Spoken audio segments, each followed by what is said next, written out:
2-1 평양에서 경수로 현장으로 김선생 동무 이야기 1. 캐도 경수로 현장으로 가는 길 1999년 7월 나는 캐도 경수로 현장 근로자로서 북한으로 출국했다. 캐도는 한반도 에너지 개발 기구의 약자로서 북한이 핵 개발을 포기하는 대가로 미국, 일본 등 국제사회가 함경남도 신포시 금호지구의 원자력 발전소 2기를 건설 제공하는 사업이다.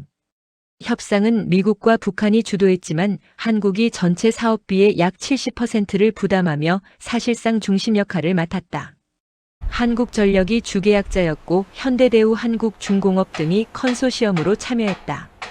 당시 나는 현대건설 소속으로 출국했으며 인원은 약 25명 정도였던 것으로 기억한다. 김포공항을 출발해 북경에 도착한 뒤 고려항공편으로 평양에 들어갔다. 다시 평양 순안공항에서 함흥으로 향하는 소형 군용 수송기를 탔다. 낡은 군용기 그리고 내려다본 북한의 풍경. 비행기는 몹시 낡아 보였고 에어컨은 아예 없거나 고장난 상태였다.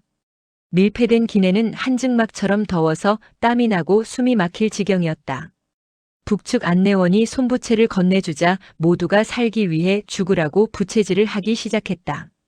군용 쌍발기였던 것으로 기억하는데 엔진 소음이 너무 커 귀가 멍멍할 정도였다. 이 고철이 과연 날 수 있을까 하는 불안이 들었지만 비행기는 세차게 활주하더니 신기하게도 공중으로 떠올랐다. 평양을 돌아 기수를 동쪽으로 향해 가는데 저공 비행이라 창밖 바로 아래로 북한의 마을과 도로, 주민들의 모습이 훤히 내려다 보였다. 큰 비가 지나간 흔적 때문인지 집들은 곳곳마다 물에 잠겨 있었고 도로는 유실돼 어디가 길인지 형태조차 알아보기 어려웠고 성한 곳이 없었다. 당시 우리 정부가 북한 지원 사업으로 송배 전선을 교체해준다는 뉴스를 본 기억이 나서 나는 무심코 전신주를 찾아봤다. 하지만 전봇대는 어디에도 보이지 않았고 그저 나무 막대기에 엉성하게 걸려있는 전깃줄이 마치 빨랫줄처럼 늘어져 있을 뿐이었다. 우리 일행을 태운 비행기는 힘없이 곧 땅으로 떨어질 것 같았으나 마치 고개를 하듯 기우뚱거리면서 높은 산을 넘나들었고 1시간이 훨씬 지난 뒤에야 함흥 비행장에 도착했다. 3. 함흥 신흥관의 저녁 식사.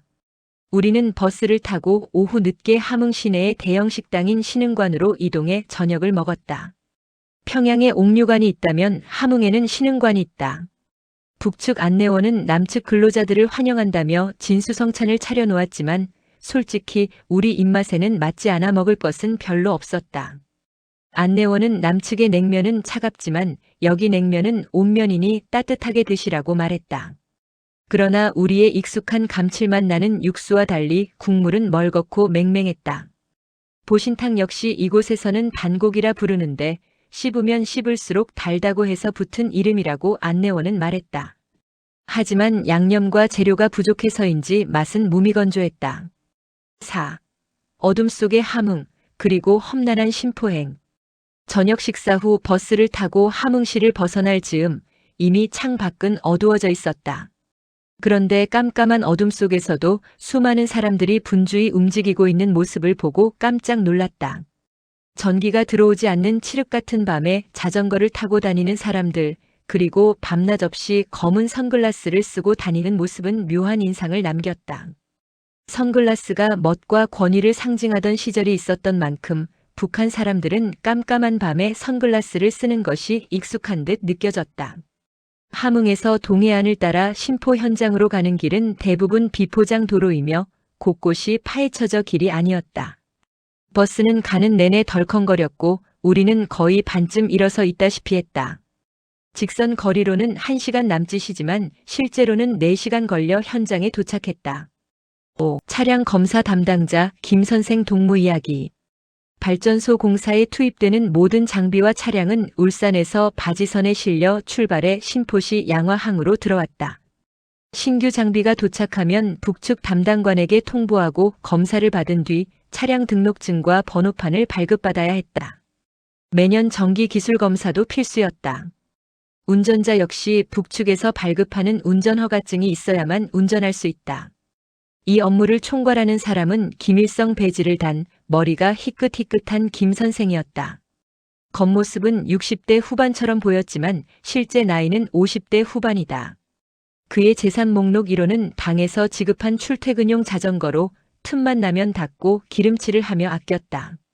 김 선생은 남측에서 들어온 차량을 검사할 때마다 한 번에 무사히 통과하는 법이 없는 매우 까다로운 사람이다. 차량에 흙이 조금만 묻어 있어도 세차하여 다시 오라고 하고 백미러가 약간 파손돼 있어도 그냥 넘어가지 않고 수리해서 재검사를 받으라고 했다. 검사장에 조금 늦게 도착하면 아예 날짜를 다음으로 미루기도 했다. 이렇게 까탈스럽게 굴기에 나는 검사만 받느라고 근무 시간을 모두 빼앗기면서 많은 지장을 받았다. 50달러의 위력. 어느 날 신규로 들어온 수십 대의 차량에 대한 검사와 등록을 마치고 등록 비용을 납부하기 위해 북측 옥류관 사무실에 앉았다. 북측에서는 공식 업무 시 항상 2인 1조로 움직이는데 그날 김 선생과 함께 온 사람은 김책공대를 졸업한 30대 초반의 젊은 사람이었다. 그는 다음 날 평양으로 가야 한다며 장거리 열차를 타고 가는 것을 두고 미리 걱정하는 모습을 슬쩍 내비쳤다. 며칠간 마실 음료수와 약간의 먹을거리가 필요하다고 애둘러 말했다. 사무실 옆에는 여성 접대원이 각종 일본 술과 음료, 과자를 파는 매점이 있었다. 나는 기회가 왔음을 눈치채고 재빨리 매점으로 가서 음료수와 빵 그리고 과자를 주문했다. 조금 지나 그 젊은 사람은 기분 좋게 내가 주문한 빵과 과자 봉지를 가지러 가기 위해 자리를 비웠다.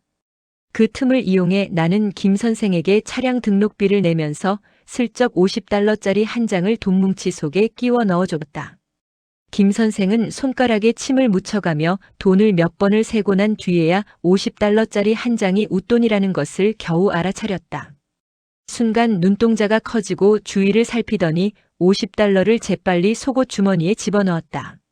나는 겸연쩍게 적은 돈인데 어디 쓸 데가 있습니까? 라고 묻자 집이 함흥인 그는 평양에 가면 크게 쓰인다는 뜻으로 대답했다. 그날 이후 내 호칭은 박동무에서 박 선생으로 바뀌었고 차량 검사는 전보다 융통성이 있었으며 검사 시간도 짧아지고 수월해졌다. 당시 북한 근로자의 월급이 약 3달러였다고 들었으니 50달러의 위력이 얼마나 컸는지 실감할 수 있었다. 7. 감시 속의 일상과 라면 한 그릇. 북측은 늘 2인 1조로 근무하기 때문에 개인적인 행동이나 표현에 극도로 조심한다. 말 한마디 잘못하면 비판 대상이 되고 배급이 끊길 수도 있다. 남측 자재가 들어와 세관원이 검수할 때 고급스럽거나 값비싼 공구를 보면 입을 다물지 못하고 탐을 내지만 그림의 떡인 것이다. 하나쯤은 선물로 주려고 해도 감시 때문에 무조건 사양하고 또 받더라도 집으로 가져가기가 어렵다. 기껏해야 값싼 공업용 칼이나 드라이버 정도만 챙긴다. 양화항에서 선박이 입출항할 때 우리는 바빠서 라면으로 끼니를 때우곤 했다. 그때 북측 검수원에게 라면을 건네면 서로 눈치를 보며 사양한다. 자기들도 꼬부랑 국수가 있다고는 하지만 대부분 중국산이고 면은 있더라도 스프는 구경도 못했을 것이다.